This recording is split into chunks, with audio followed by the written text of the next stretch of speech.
पर्यंत आपण कालचा जो प्रस्ताव आहे तो पूर्ण करू. बाकीच्या लक्षात पुढे ढकलू. आपण आपल्याला प्रस्तावाला प्रायोरिटी द्यायची आहे. 2 पर्यंत जेवढ्या होतील तेवढ्या घ्यायच्या, त्यानंतर आपण चर्चा सुरू करायची. अध्यक्ष महाराज, चला नाना पुढे चला. अध्यक्ष महाराज, माझा तो स्पेसिफिक प्रश्न असा होता की मीरा भाईंदर येथील 8,994.68 एकर जमीन तत्कालीन जिल्हाधिकाऱ्यांनी 5 सप्टेंबर 2008 रोजी आदेशाने the estate investment company private limited या खाजगी कंपनीकडे बेकायदेशीररित्या हस्तांतरित करणे. अध्यक्ष महाराज, त्या कंपनीने 2,905 एकर एवढ्याच जमिनी मिळकती दावा केला होता, पण तेही असताना आमच्या जिल्हाधिकाऱ्यांनी त्या ठिकाणी 2,905च्या ऐवजी 8,994.68 एकर त्यांना त्या कंपनीला देऊन टाकली. अध्यक्ष महाराज, आपण हे सगळे इंग्रजकालीन हे सगळी प्रक्रिया आहे. या इंग्रजांनी त्या काळामध्ये ह्या जमिनी मिठागरासाठी आणि गावामध्ये पाणी येऊ नये अशा काही लोकांना ते जमिनी दिलेल्या होत्या आणि त्याचा शेष त्यांना मिळायचा. आपण मग त्याच्यानंतर कायदा आला अध्यक्ष महाराज की ज्या जमिनी सिलिंगचा कायदा आला. या सिलिंगच्या कायद्यामध्ये सुद्धा अध्यक्ष महाराज पूर्ण देशामध्ये जमिनी सिलिंगच्या प्रमाणे काढण्यात आल्या, पण महाराष्ट्रामध्ये फक्त एक मीरा भाईंदर असं एक आहे की एका कंपनीला एवढी मोठी जमीन देऊन ठेवलेली आहे आणि ते कोणी जमीन कोणाला समजा ते दुसऱ्याच्या नावाने सातबारे आहेत, पण या कंपनीचं नाव प्रत्येक सातबाऱ्यावर दिसते आपल्याला आणि त्या कंपनीचं नाव दिसत असताना अध्यक्ष महाराज त्या कंपनीला शेष द्यावं लागतं, विकणाऱ्याला आणि घेणाऱ्यालाही. तर हा कुठला कायदा आपल्या महाराष्ट्रामध्ये? असं कधी हे प्रकरणच माननीय मंत्री महोदय हे आमच्याही डोक्याच्या बाहेरचं आहे. तुमचं काय मला माहिती नाही, तुमचा एक्सपर्टी आहे. आता बाळासाहेब आणि तुम्हीच महसूल मंत्री राहतात दोघे जण, त्याच्यामुळे हा आमच्यासाठी एक नवीनच विषय आहे. त्यामुळे हा गंभीर विषय आहे. आम्हाला हे समजलं पाहिजे थोडंसं, नाही तर मग मी समजलंच आहे मला, पण हे माहितीच्या अधिकारातलं आणलेले तो तुम्हाला देऊन टाकतो माहिती आहे सगळी. पण मला या प्रकरणामध्ये सांगा की हे एवढी जमीन आणि त्या कंपनीला आणि त्याला प्रत्येक इथून त्याच्यातून शेअर्स घेण्याचे अधिकार हे कुठल्या आधारावर आपण दिलेले आहेत एवढं आम्हाला एक तर स्पष्ट करा, म्हणजे आपल्याला पुढे जाता येईल. अध्यक्ष महोदय, सन्मान्य सदस्य नानाभाऊंनी जो प्रश्न उपस्थित केला आहे ही गोष्ट बरोबर आहे की खरं म्हणजे फार तसं जुनं प्रकरण आहे. 1945 सालापासून नंतर मग मधल्या काळामध्ये 1952 पासून अध्यक्ष महोदयांच्याकडे इस्टेट कंपनी जी काही इस्टेट कंपनी आहे त्यांच्याकडे खंडानं अध्यक्ष महोदय या पद्धतीचे काही निर्णय झाले आणि अध्यक्ष महोदय मग ह्या सगळ्या प्रकारामध्ये 2008च्या मान्य जिल्हाधिकाऱ्यांच्या निर्णयाच्या संदर्भात इस्टेट इन्व्हेस्टमेंट कंपनीचे नाव भोगोटादारी सदरी लावण्यासंदर्भात निर्णय झाला. अध्यक्ष महोदय, त्यानंतर मात्र जवळजवळ 13 रिट पिटिशन झाले मुंबई उच्च न्यायालयामध्ये, पण नंतर उच्च न्यायालयाने सुद्धा ते सगळे जे रिट पिटिशन ते फेटाळले. पण तरी याच्यामध्ये जो पब्लिक आउटक्राय होता, कारण याची विशिष्ट परिस्थिती आहे की एखाद्या इन्व्हेस्टमेंट कंपनी नाव उतरवून लावायचं आणि खरेदी विक्रीच्या व्यवहारामध्ये त्यांना कमिशन द्यायचं, म्हणजे हे तर अतिशय नियमबाह्य प्रक्रिया झालेली आहे. याच्यामध्ये काही संदेह नाही आहे आपण जे त्या निमित्तानं जे सुचवत आहेत. परंतु या सगळ्या प्रक्रियेमध्ये एक प्रकारचा राजश्री या लोकांना मिळत गेला आणि त्यामुळे याच्यामध्ये मांजराच्या गळ्यात घंटागुणी बांधली हा प्रश्न निर्माण झाला. पण अध्यक्ष भाऊ, तरी त्यामध्ये सहकारी संस्थेच्या संदर्भामध्ये डीम कन्व्हिनियन्स देण्यासंदर्भात प्रक्रिया झाली. आता सहकारी संस्थेला जरी डीम कन्व्हिनियन्स माध्यमातून मान्यता मिळत असली तरी शेवटी इन्व्हेस्टमेंट कंपनीची हस्तांतरणासाठी पैसे द्यावेच लागतात. अध्यक्ष भाऊ, त्यासाठी मध्यंतरी 2015 मध्ये मान्य तत्कालीन विभागीय आयुक्तांनी या संदर्भात मान्य जिल्हाधिकाऱ्यांच्या निर्णयाचं पुनर्विचार करायचं ठरवलंय. त्यामध्ये मात्र मग इन्व्हेस्टमेंट कंपनी मान्य उच्च न्यायालयात गेली आणि त्याच्यामध्ये त्यांनी स्टे घेतलेला आहे. आता खरं म्हणजे 2017 साली त्याला स्थगिती मिळाल्यानंतर 23 पर्यंत याच्यामध्ये अतिशय कुठल्या प्रकारची कारवाई झाली नाही. कधी कारवाई होऊ शकत नव्हती. म्हणून अध्यक्ष महोदय, या सगळ्या प्रक्रियेमध्ये सन्माननीय सदस्य त्या मीरा भाईंदरच्या गीताताई जैन यांचा सुद्धा या संदर्भात कारवाई करावं म्हणून सातत्याने आग्रह आहे. म्हणजे याच्यामध्ये राज्य सरकारच्या वतीने या सगळ्या प्रक्रियेमध्ये एकतर 2017 ते 23 पर्यंत का स्थगिती उठवण्यामध्ये कारवाई झाली नाही, विभाग आयुक्तांनी या संदर्भात का कारवाई केली नाही, कारण त्यांच्या आदेशाला स्थगिती मिळाली होती. तर तशा पद्धतीने अधिकाऱ्यांच्या करता त्यांच्याकडून शोकास देऊन त्यांच्याकडून खुलासा मागवण्याचा त्यांना निर्देश आता मी दिलेले आहेत. आणि या बाबतीमध्ये ही अशा प्रकारचा झिजाकरा करून ही इन्व्हेस्टमेंट कंपनी ज्या पद्धतीने त्यांनी आतापर्यंत अनेक सोसायट्यांना लुटण्याचं काम केलंय, यांच्या संदर्भात कारवाई करण्याच्या मध्ये शासनामध्ये शासन स्तरावर कुठल्या प्रकारचा संदेह नाही आहे. पण ज्या गुंतागुंती कायदेशीर निर्माण झाल्या होत्या, तो फक्त एकदा ती प्रक्रिया आपल्याला स्थगिती उठवण्यासंदर्भात कारवाई करावी लागेल. ती झाली की आपण मग या आवश्यक ती कारवाई या संस्थेविरुद्ध आपण करू.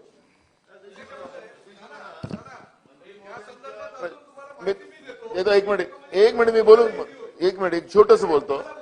अध्यक्ष महाराज, म्हणजे माननीय मंत्री महोदयांनी जे उत्तर दिलं, कुंपणच शेत खाते आहे हा त्यांचा बथाडा आहे सांगण्याचा, असंच आहे ना मुख्यमंत्री साहेब? तर मला ठीक आहे, बोला बोला प्रतापराव बोला. माझ्या मतदारसंघातील हा विषय म्हणून मी अतिशय चांगल्या प्रकारे हा विषय बोलू शकतो आणि नाना त्यावर भाष्य करू शकतात. म्हणजे सब गोलमाल आहे भाई, सब गोलमाल आहे. ज्या पद्धतीनं तो आपण चित्रपट बघत होतो हे तसंच आहे. म्हणजे 1945 साली ते सातबारावर कोणाची नावं लागली, नंतर 2017 साली या सभागृहामध्ये कोणी लक्षवेधी लावली, मग लक्षवेधी नंतर मग तो न्यायालयामध्ये गेला, मग न्यायालयामध्ये त्याला स्थगिती मिळाली आणि स्थगिती मिळाल्यानंतर आता तो भरणा चालू आहे. म्हणजे इंग्रजांच्या काळामध्ये ज्या पद्धतीनं आपल्यावर आकारणी केली जायची तशाच पद्धतीची आकारणी मीरा भाईंदर शहरातील या जमिनीवर केली जाते. अध्यक्ष महोदय, माझ्या मतदारसंघातल्या प्रामुख्यानं जवळजवळ 80% झालेल्या इमारती, ज्या इमारतींना ओसी आहे, त्या इमारतींना सुद्धा आता ह्या इस्टेट इन्व्हेस्टमेंट कंपनीकडनं एनओसी घ्यावी लागते त्या न्यायालयाच्या आधारे. माननीय महसूल मंत्र्यांनी अतिशय पॉझिटिव्ह उत्तर, सकारात्मक उत्तर दिलेलं आहे. परंतु यामध्ये न्यायालयाचा आधार घेऊन ही इस्टेट इन्व्हेस्टमेंट कंपनी परत परत परत परत तो ऑर्डर घेऊन येते आणि ते ऑर्डर आणल्यानंतर मात्र सर्वसामान्य जनतेला असू द्या, विकासकांना असू द्या, हे पैसे भरावे लागतात. हे फक्त मोकळ्या जमिनीवर नाही अध्यक्ष महोदय, जुन्या आणि धोकादायक झालेल्या इमारतींना सुद्धा यांचा सेस लागला जातो आणि नवीन इमारतींना तर लागलाच जातो. आणि हे करणारे कोणी नाही आहेत, हे करणारे एक मोठी मुंबईतली नामांकित कंपनी आहे. माझे मित्र जितेंद्र आव्हाड अशा विषयावर बोलायला पाहिजे. सकारात्मक भूमिका आहे आणि अतिशय चांगली लक्षवेधी नाना पाटोलेंनी लावलेली आहे. तर त्या विषयावर उलट तुम्ही जास्त आवर्जून बोलायला पाहिजे, कारण मीरा भाईंदर तुमच्या जिल्ह्यातला हा प्रश्न आहे.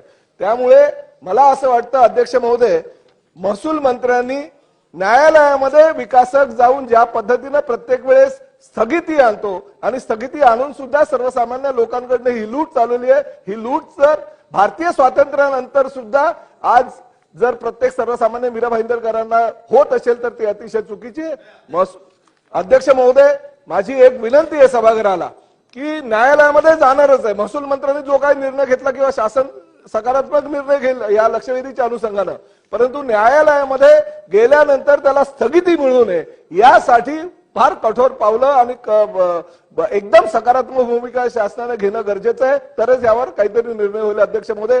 नाहीतर सगळे याच्यामध्ये तत्कालीन जिल्हाधिकारी, तत्कालीन कोकण आयुक्त आणि सर्व काही कोण कोण अजून इन्व्हॉल्व आहेत ते जर तुम्ही बाहेर काढलं तर भ्रष्टाचाराचं एक कुरण यामध्ये निर्माण झालेलं आहे आणि ते सगळं तुमच्या निदर्शनास येईल. त्यामुळे ह्या बाबतीतला निर्णय सकारात्मक निर्णय घेऊन चांगल्या लॉयरकडनं लॉयरची नेमणूक महसूल खातं करणार का? अध्यक्ष महोदय, ही जी वस्तुस्थिती आहे याची माहिती मी दिली ते सन्माननीय सदस्य मान्य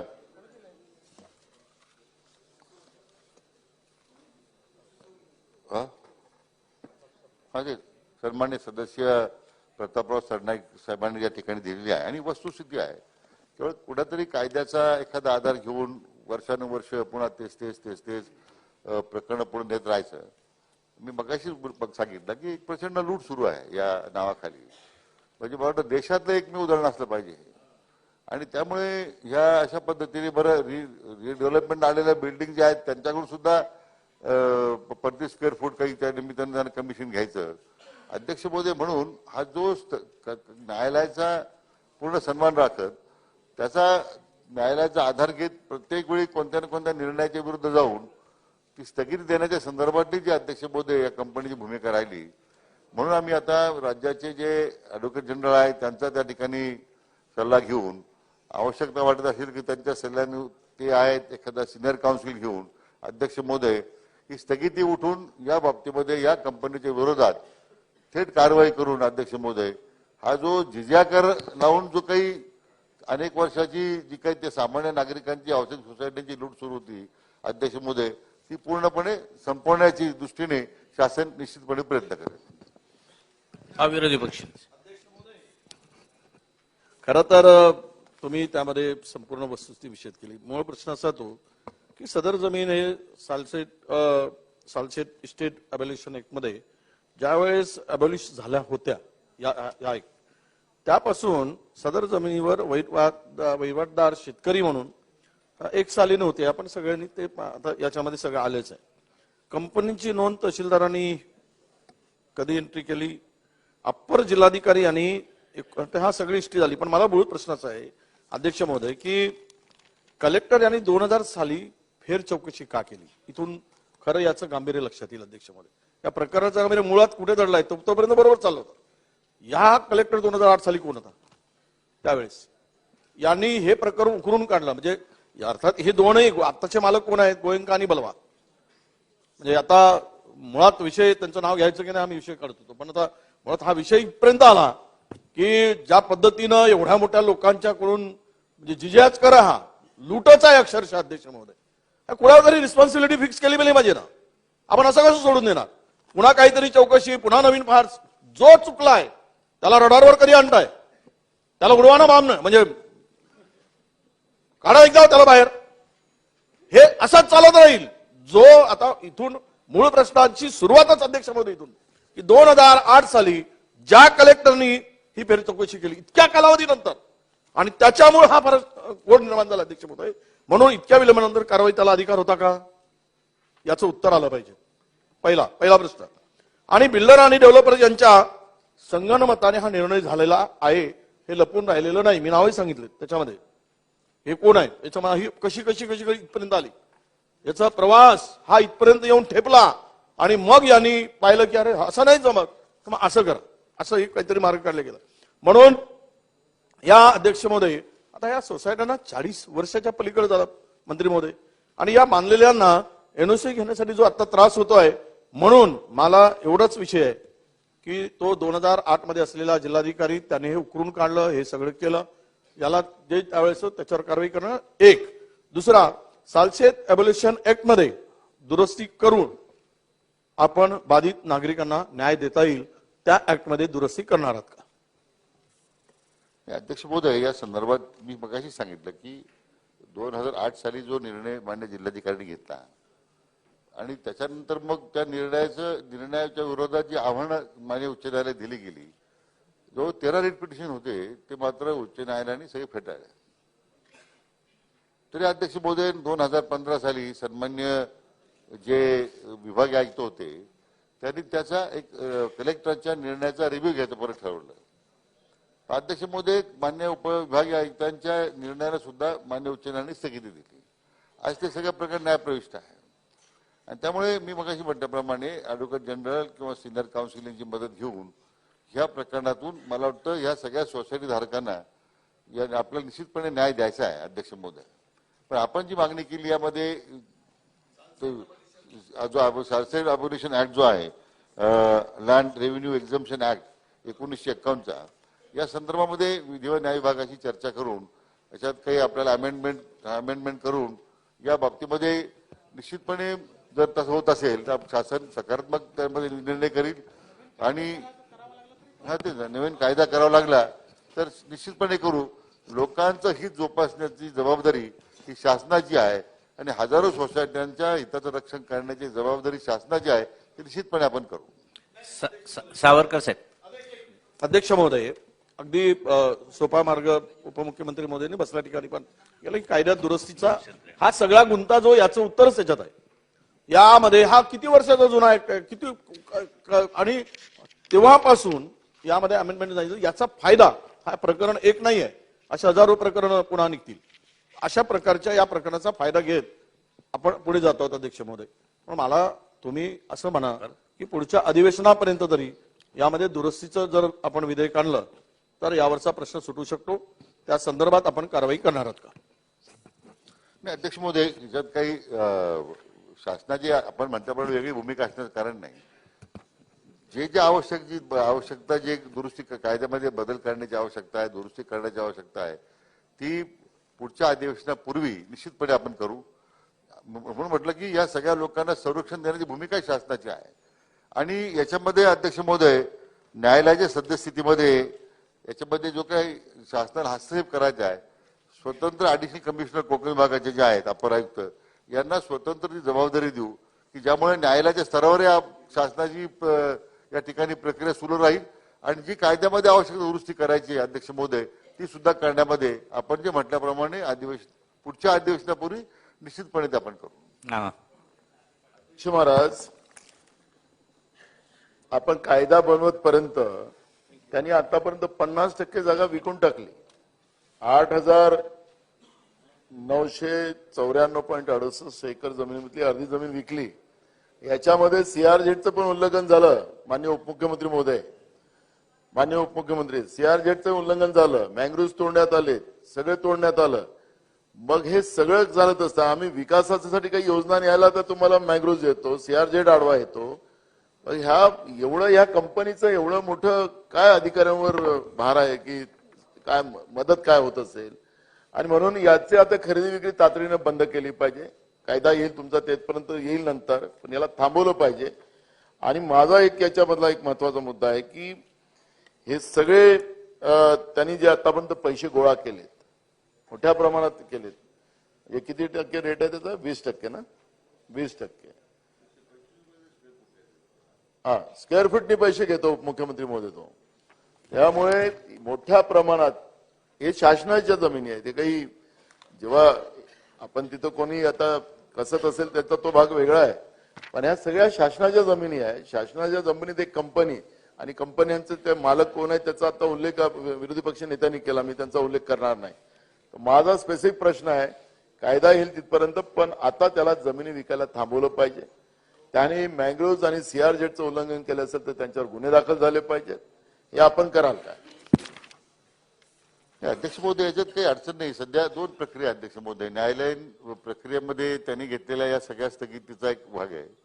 सन्माननीय सदस्य नानासाहेब म्हणतात त्याप्रमाणे जरूर दुसरी बाजू आहे.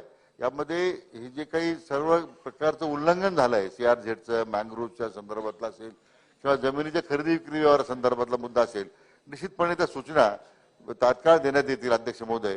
कारण शेवटी न्यायालयाच्या प्रक्रियेमध्ये एक आणि प्रक्रिया बाहेर काय आहे.